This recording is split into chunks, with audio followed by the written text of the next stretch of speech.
It is the delay that delays the rough, punchy but frail snare.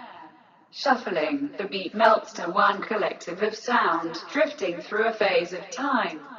The complex arrangement of single drum sounds, which seem to fit so well together, creates a listener's perception of fullness and depth that carries you along through the phase of time the song sounds. That is why the drum breaks are so heavy, notable.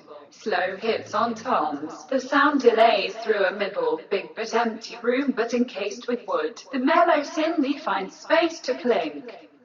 Supported by a filtered synth pad, the harmonic melody, which develops itself as a theme of the song, flies over the heavily rough drum pattern, giving the space of time an ambiguous feeling.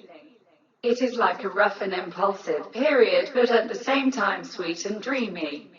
All those moods are getting intensified by a harmonic but screamy vocal sound, supporting the surface of the almost kitschy collaboration of melody and synth pad.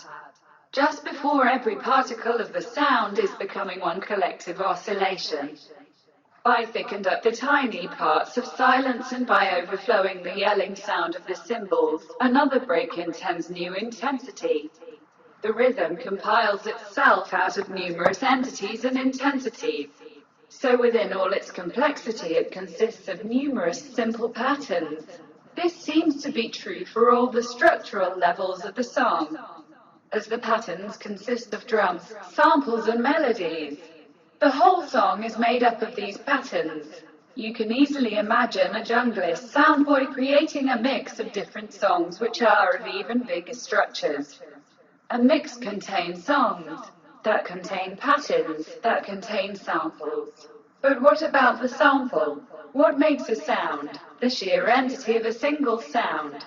What about it? Isn't it divisible? As far as I know, it can be cut off. This means limited in it is time. But what about the space? What is the space of sound of a particular sound? I don't mean spatially in the sense of spatial appearance. I mean something more physical in its ontological status. If I cut a sample, there will be two smaller, unequal samples. One of which I will probably dismiss, for I'll discard the part of the sample that I don't use.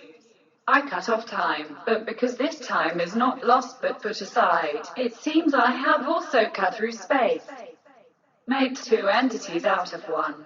If there ever was or ever will be time independent of space and vice versa. Two synapses that have never felt each other's electrifying touch. They are touching through the perception of that unheard sound, that paradigm-shifting seizure of a sound so vibrant, so ethereal.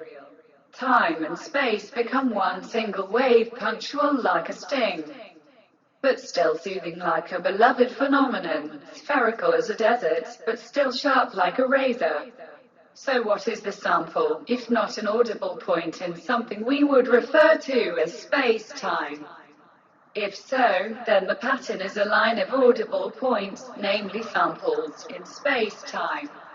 And the song is a complex geometric form consistent of lines in space-time. No, this is not sufficient. For, as has been argued, the sample cannot be a point, for it is divisible.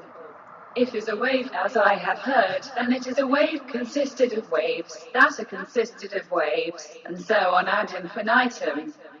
Every oscillation, every timbre, every abstractable part of the sample has to be envisioned as a wave in the sea of a simple sound, a sample. So how is it that people are so sure about what makes a song? I am torn back and forth on this issue. You could have said, this unbearable complexity creates nervousness, and you would have been right. You could have said, this is noise pollution, and you would have been right. You could have said, this is not how music is supposed to sound, and you would have been right. You could have said, this is an elaborate jungle song, and you would have been right.